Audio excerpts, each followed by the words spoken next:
No mai, tauti mai, ki te Wahnanga, and welcome guys to the Wahnanga. This is where we discuss and analyse the Wahs, or what we call the Wahnanga, where we have a Wahnanga, as we say in Te Reo Māori, where we discuss things as a group or individually. But this is really what we're focusing on, the Wahs at the moment.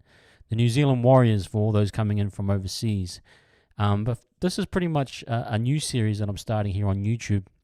For those that know me, I'm from the Wahs Up podcast. You may know me on Instagram, but on Instagram I do short videos analysing the plays. But this is more of a long format where we can kind of rewind, talk a little bit longer on individuals, break down the play even deeper than what I have been on Instagram. But just another opportunity to share more content for the fans that are trying to see how our team's tracking, a bit more knowledge so that you can be a bit fairer on the guys if they're doing well, or if they're not doing well, don't be too harsh on them because of these X, Y, and Z factors. But pretty much just helping us as a fan base. And I'm not saying I'm the guru. I'm definitely not. I just see what I see. But it's important also to see what you guys see. And I appreciate that any feedback comes back that may be helpful. But this is just another opportunity for me to share some more content that may be helpful for those out there who need their Wahs fix every week. So, no mai. Welcome to the Wahnanga Episode 1, and we're going to start off breaking down the last two games pretty much. I got some footage from the Penrith and the Bulldogs game that happened last night, and we'll just break down some key areas, maybe some few flaws in the defensive line, but overall I think the results have been pretty positive, so I think we'll have a pretty good little look in here, but hope you guys enjoy it and hang around. Okay guys, we're going to start off by looking at some of the work around the middle, especially by Tohu. We're going to look firstly at this game from the Panthers, and then we're going to sort of see how important it is for the lock position or the first receiver position to be dynamic, to be very specific in their play. But you're going to just see some great play here by Tohu. You're going to see some pretty good play by most of the team. But this is just from the Panthers game. We'll just break this one down. Now, first things first, when Tohu gets that ball there, it's always good. He always needs an inside runner. And so it's nice having Adam there, if you can see Adam holding that front position there. And then what that does is it always keeps that A-gap defender or that first defender out from the ruck to hold. And then it forces Yo to kind of respect it as well. And because it's Adam, that's that inside pass, they're going to get a bit of respect there, and they're going to hold that defensive line a little bit. But Tohu always shows inside a lot to hold that defense and even keep their outside man. See, Leota just got an eye on him, so hopefully that you're going to draw Leota a little bit as well. But it's always nice that he presents inside as well, and then he's going to turn that nicely. And now look at who is it? Four there. Four cuts that back nicely, and it's forcing Leota to try and close that gap. He's presenting himself in a strong position. I think that's a really good kind of line that he's cutting it back. And I think that's some of the issues with some of our lines at times is we're not cutting it back into the defensive line. We're actually going on to the outside shoulder where you need to force it on the inside shoulder of Leota here to try and generate some more space on the outside. But then that's nice there. And then just going through hands. Now, Marata kind of gets this one a little bit wrong. Just his lining, he needs to be on that. See how he comes pretty much in line with Luai there? It's almost that he needs to be on the inside of Luai.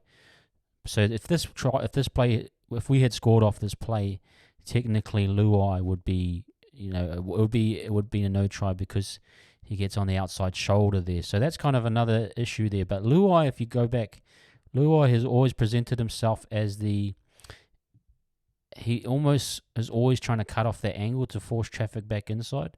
What that does as well is that it forces our players to be a bit deeper, and then that kind of gives the advantage to Penrith at times. And you'll see how far Chance is getting the ball, and it's quite deep. And then you see the angle that Pompey and Dallin are on. It's almost like they're heading towards the sideline laterally. So instead of being vertical up the pitch, they're actually facing towards the sideline. Now, a lot of people will mention that this is more of a Penrith style type attack. I sometimes don't agree with it, but then at times it does work well when you got someone with a bit of speed to burn, and I think Dylan in this play actually does quite well. And then see that, I suppose you could ask for CNK to hold it on, but you want to give your centres and wings early ball when you can. But I think Pompey does well here. Now, my only issue with Pompey is that if he can get that on the outside shoulder and onto his right hand, Dallin may not have to pull that back. This is nitpicking. This is, this is me being over OCD and really. But if you see how he catches it on the inside hand, and you may just lose a little bit of a step there. But that, I'm talking inches here. But if he gets it onto the right hand there, that's quite hard, obviously, if you think about it, to try and get it onto the right. But if he gets it onto the right there, Dallin doesn't have to break stride or doesn't have to turn his hips. And then he's not, maybe he gets another step on to Ruva and then he gets to the try line. But we spoke about Newcourt and he may have bombed it already. So it was probably good that it did it. But what it did is actually push Leota. Leota wanted to put a hit on CNK there.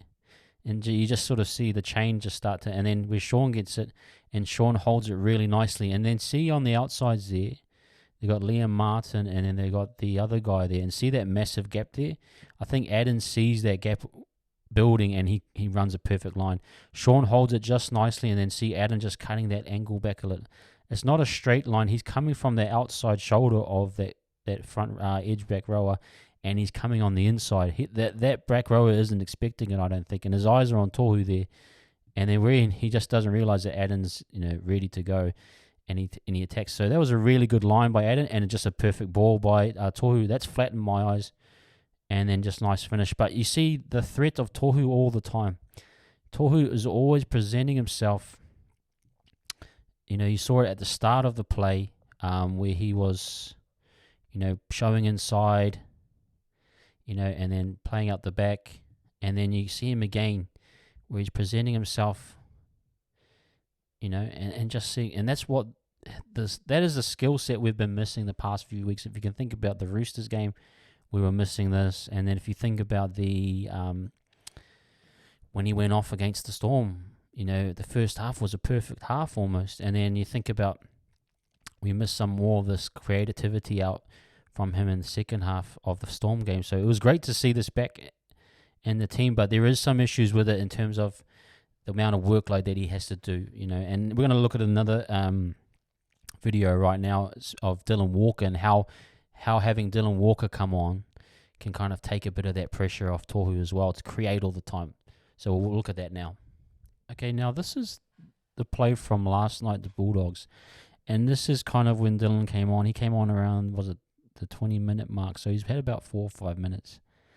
And this is really when we've been missing him around the middle. If you think about the last 3 games, or 4 games really, he played the Cowboys, he played the Storm, the Roosters, and the Penrith game in the 5/8 position. Did a great job, I thought, defensively, but his real strengths are in the middle at this stage in his career.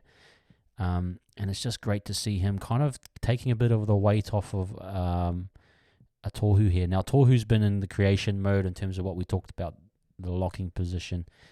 That he's been asked to create. And I thought with the Panthers game, he got a little bit tired, and so he wasn't as effective. And that's why I think Webster's put Dylan back, is because we needed some more creation. And you're going to see it here, is that he's going to set this one up. And similar to what, Tohu's doing, going to the line, either playing the short ball or out the back, and he just perfectly times it, and that's why it's so effective to have him coming off the bench. And I think is going to be important if we can get our 5/8 back in terms of Metcalf, Volkman, and those.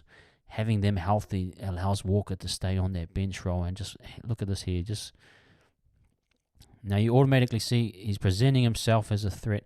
And see Tohu, he's not having to do here. Now he's playing the lead role or playing an underneath line here. And so you're just thinking, this is going to take a bit of the weight or pressure off Tohu, to just not focus on always playing, out the back or short ball, all the putting that pressure on him all the time to pretty much create something similar to what Sean's doing now, that's alleviating that. And now he can just focus purely on, either, hit-ups or tackling for a period of the game until maybe Dylan comes off, and then he can focus on something else.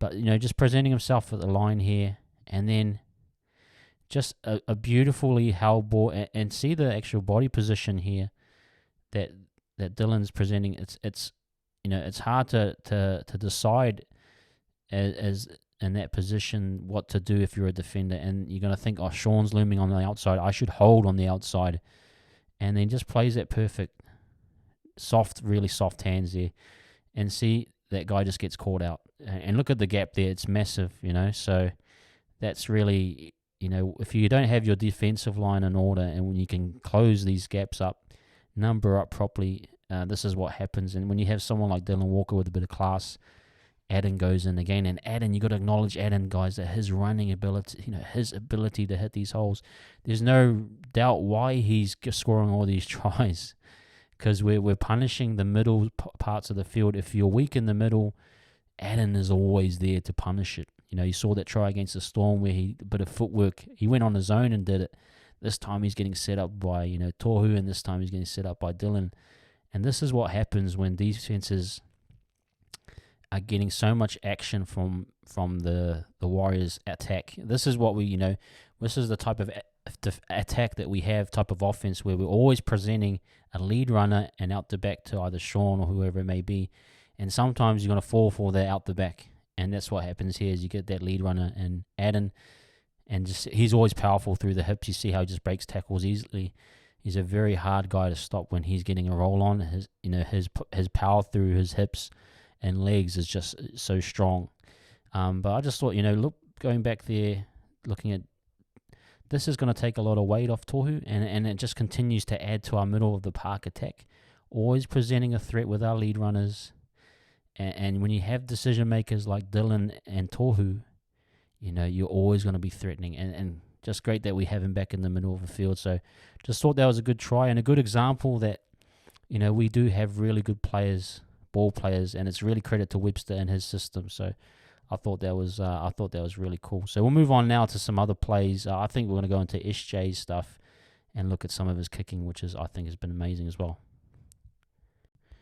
Now, this is another good example. We're going to highlight Sean a little bit. Just very keyed in on his kicking game. I think he's just been class in terms of kicking game, controlling the game, using his kick to control the game, forcing line dropouts, putting kick pressure on teams so they can't get out of their own end. Just been a real masterclass of, I think Sean's just really keyed in on his strengths and attributes and added to his game as well. So I think if we look at this one, this was a nice, simple one. I think, he sees Reynolds there. Or actually, he premeditates that one maybe. But look at Reynolds, guys. Look how deep he's coming in on Curran then. And he's just put himself in a vulnerable position. But the key here actually is that Perham is way back in the ruck. And I've talked about CNK being out of position. But man, Perham, he might be worse than CNK in terms of being out of position.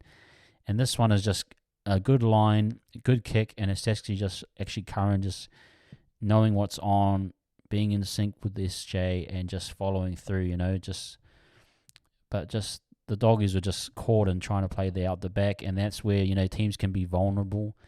And that's where, SJ just beautifully called. Great connection with Curran. Curran is on the same page with SJ at the moment. It's beautiful to watch both of them work.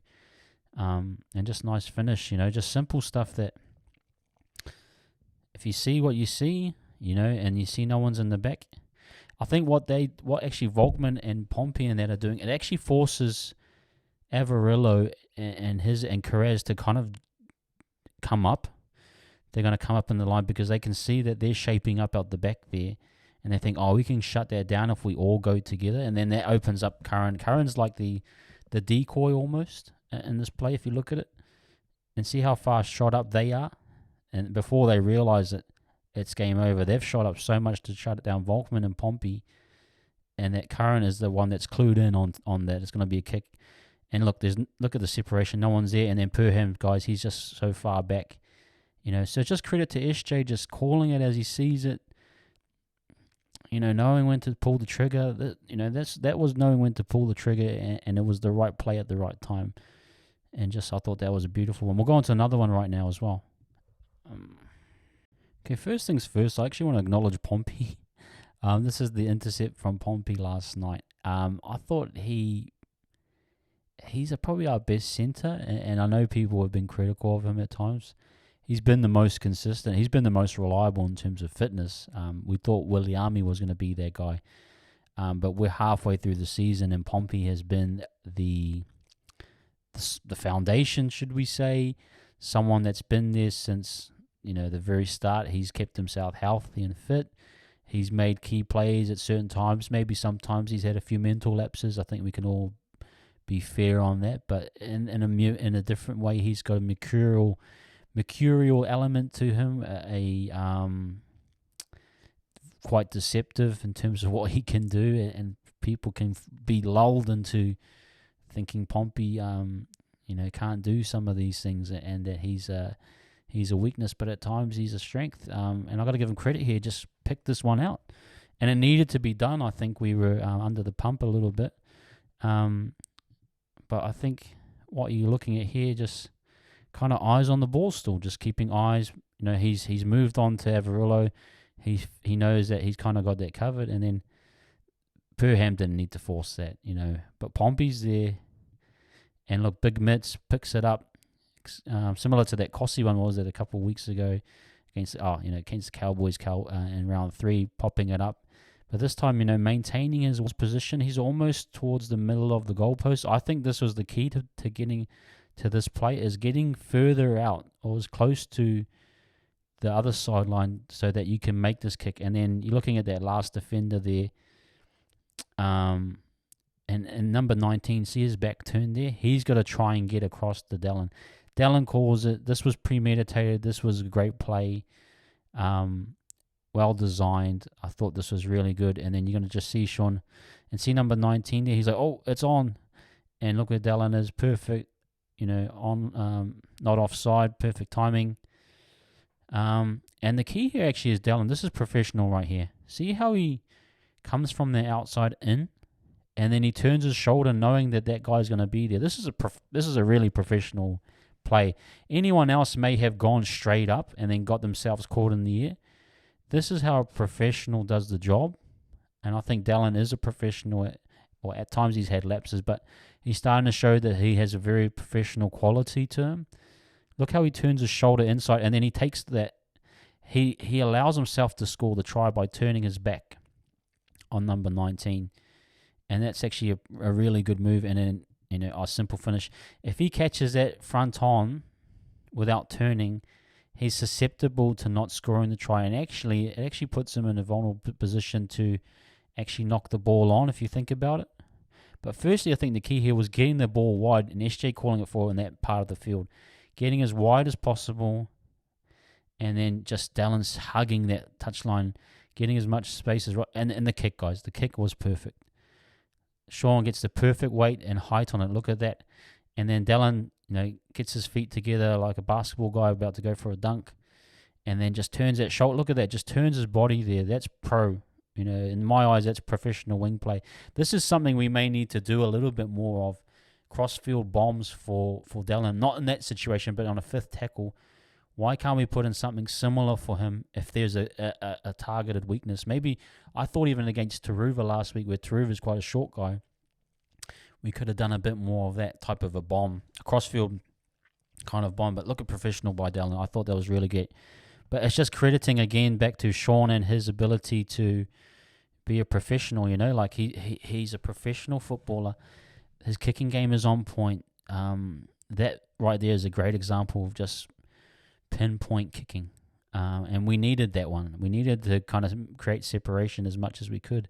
But just, again, guys, credit to Sean. He's doing an amazing job right now. We're going to do a few more, and then we'll wrap it up, okay?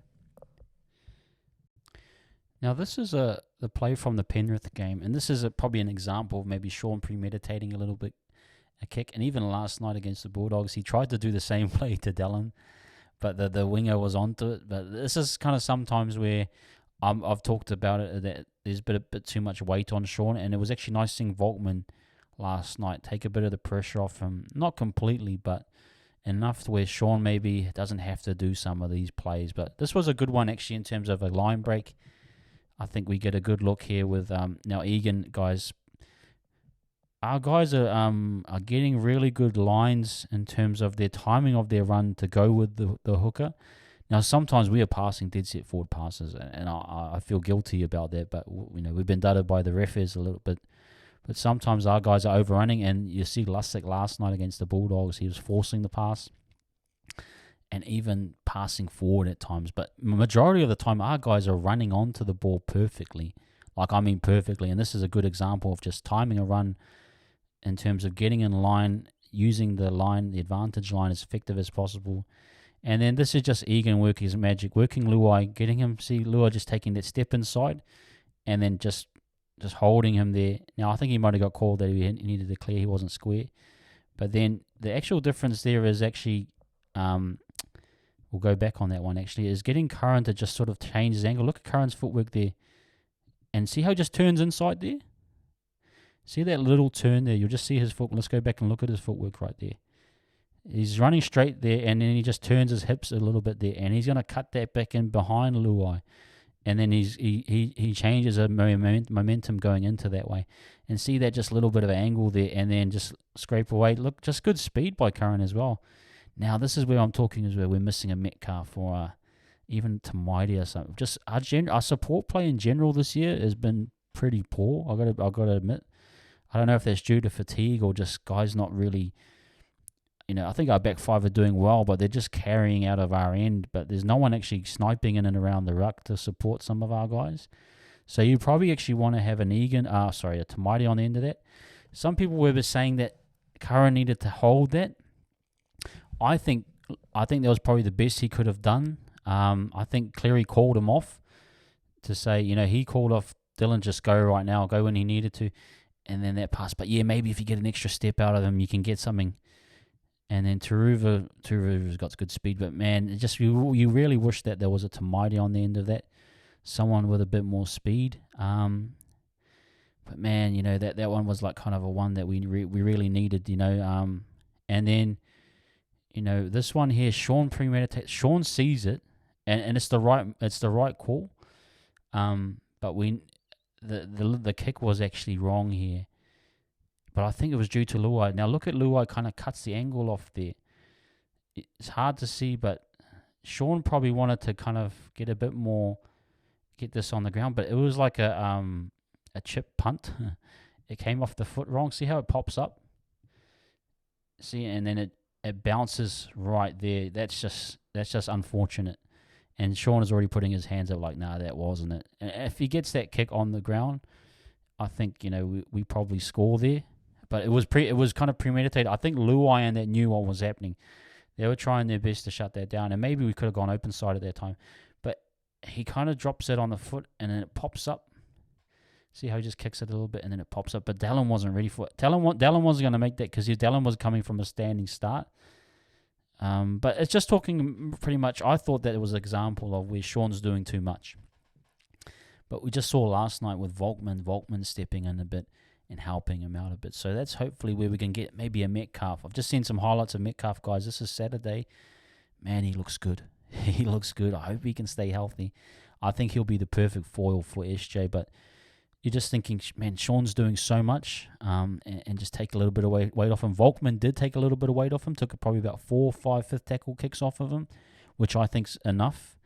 And then we just saw actually a really good kicking game by Sean. But this is just an example where last week we were kind of just missing players, but now we're kind of coming into the good end, and we may not see some of these mishaps or a premeditated stuff by Sean. Maybe we go open side there. Let's maybe just have a quickly look at the open side and how it looked. I think, Dylan's calling for it.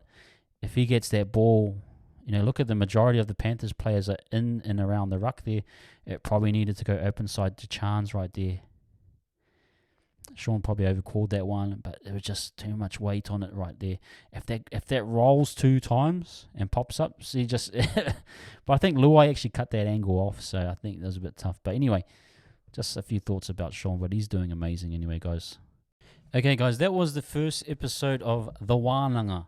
I hope you guys enjoyed that. Let me know in the comments anything, thoughts or feelings, or was it good? Was it helpful? What could I have done differently? But just share me your thoughts. I'll try and continue this on with every Warriors game, and I'll try and add a bit more in terms of even defensive deficiencies. I think there were some defensive deficiencies against the Bulldogs, but not enough for me to really want to talk about it. I just wanted to talk about some of the really good offense that we've got going right now. But also, that the team's doing well. So, yeah, hang in there, guys. I will put an episode 2 out maybe next week. I'll try and find some more stuff that we can look at if we can. If not, it will probably be out for the Broncos game in a couple weeks' time, and maybe just have a little bit of a break. But if you do follow me on Wise Up Podcasts on Spotify and Apple Podcasts, and then on Instagram, I do some of these videos that we just covered here, but in a short form. And I do that at Wise Up Podcast on Instagram as well. But thank you for jumping on Wise Up TV. This was the Wahnanga or Te Wahnanga episode 1. Thank you guys, and we'll catch you guys on the flip side. Peace.